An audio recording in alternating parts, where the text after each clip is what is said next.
नमस्कार, मैं हूं अमीश देवगन और आप देख रहे हैं देश का सबसे लोकप्रिय डिबेट शो आर पार।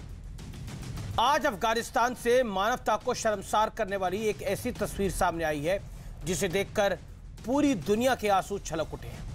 अफगानिस्तान में बेबस माँ बाप अपने मासूम बच्चों को कटीली तारों के ऊपर से ब्रिटिश और अमेरिकी सैनिकों को सौंप रहे हैं ताकि ये सैनिक इन मासूमों को अपने साथ ले जाएं। सैनिकों को भी आंसू निकल आए और ये मासूम तालिबान के कहर से बच जाएं। इस दर्दनाक तस्वीर को देखकर उन लोगों को शर्मसार होना चाहिए जो तालिबान को शांति का दूत बताने में जुट गए हैं। लेकिन इसी बीच तालिबान पर सियासी घमासान अब छिड़ गया है। कांग्रेस के नेता आचार्य प्रमोद कृष्णम ने एक ट्वीट किया और कहा कि तालिबान की टाइमिंग बड़ी गजब की है, 2022 तक यही चलेगा। कमाल है, घटना अफगानिस्तान में हो रही है और उसकी टाइमिंग को अपने देश के चुनाव से जोड़ा जा रहा है। क्या तालिबानी आतंकी भारत में चुनाव नजदीक आने का इंतजार कर रहे थे? और इसी बीच सपा सांसद शफीकुर रहमान बर्क के बाद उनके बेटे ने भी तालिबान के समर्थन में खड़े हो गए हैं। वो कह रहे हैं कि बेसिकली वो तालिबान को बधाई दे रहे हैं। सवाल है कि क्या वोट की खातिर कुछ लोगों ने आंखों पे पट्टी बांध ली है? आज इसी पर होगी देश की सबसे बड़ी बहस। चुनाव में चलेगा तालिबान कार्ड।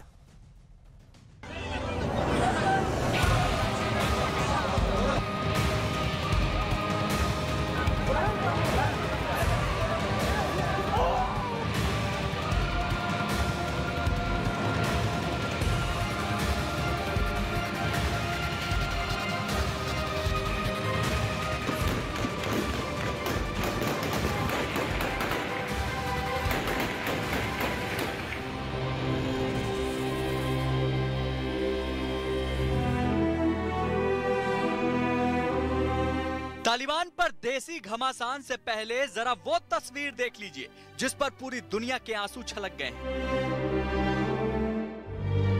यह अफगानिस्तान के वो बेबस माँ बाप हैं जो अपने जिगर के टुकड़ों को ब्रिटिश और अमेरिकी सैनिकों को सौंप रहे हैं ताकि तालिबान के कहर से ये मासूम महफूज रहें। ये माँ बाप इतने मजबूर हैं कि सैनिकों और अपने बीच कटीली तारों की भी ये परवाह नहीं कर रहे।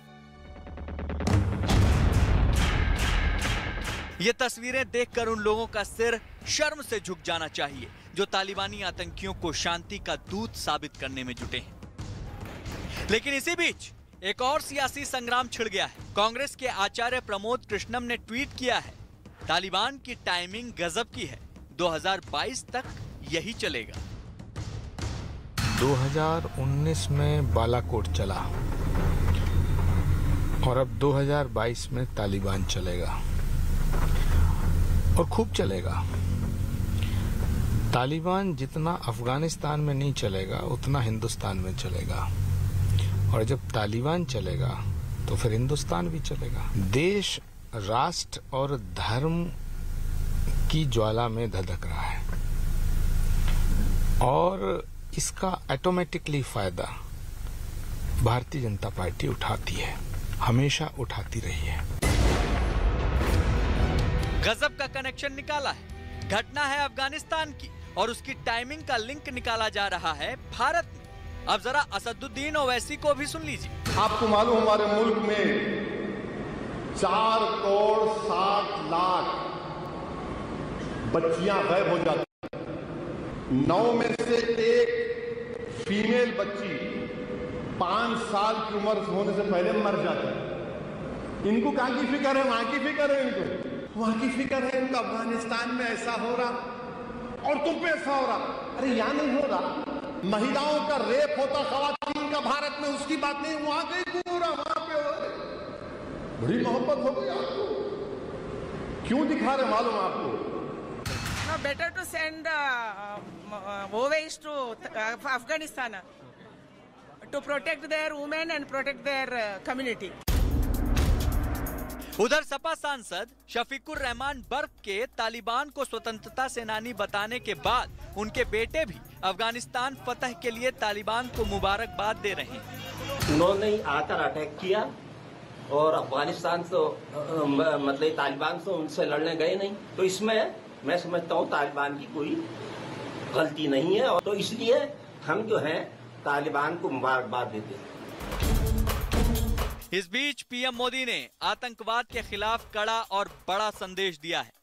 जो तोड़ने वाली शक्तियां हैं, जो आतंक के बलबूते साम्राज्य खड़ा करने वाली सोच है, वो किसी कालखंड में कुछ समय के लिए भले हावी हो जाए, लेकिन उसका अस्तित्व कभी स्थायी नहीं होता।